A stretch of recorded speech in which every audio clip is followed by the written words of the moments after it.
ভারতীয় ক্রিকেট প্রশাসন থেকে ললিত মোদীকে চিরতরে ছেঁটে ফেলার পথ প্রশস্ত।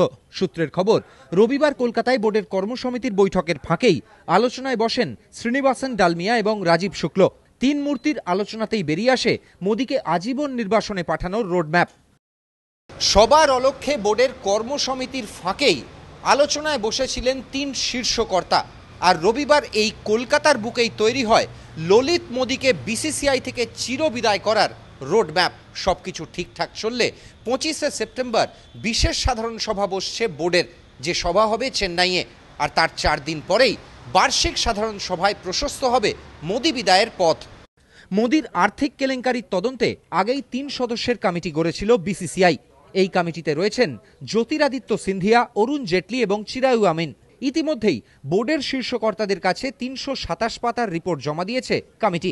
যদিও কর্মসমিতি সেই রিপোর্টের প্রাপ্তি স্বীকার করেনি। তাদের আশঙ্কা, রিপোর্ট পাওয়ার কথা প্রকাশ্যে এলেই পাল্টা হিসেবে বোর্ডকে আইনি ঝামেলায় ফেলার চেষ্টা করতে পারেন মোদী। সম্ভাব্য রোডম্যাপ, 25শে সেপ্টেম্বর চেন্নাইয়ে একটি বিশেষ সাধারণ সভা ডাকা হতে পারে। সেখানেই উপস্থিত সদস্যদের সামনে পেশ করা হবে রিপোর্ট। যে রিপোর্টে থাকতে পারে মোদীকে আজীবন নির্বাসনের সুপারিশ। এরপর সদস্যদের মতামত চাওয়া হতে পারে। সকলে একমত না হলে বৈঠকের ফ্লোরেই হতে পারে ভোটাভুটি। এরপর বিশেষ সাধারণ সভার সিদ্ধান্তে চূড়ান্ত সিলমোহর নেওয়া হতে পারে 4 দিন পরেই চেন্নাইয়ে বোর্ডের বার্ষিক সাধারণ সভায়।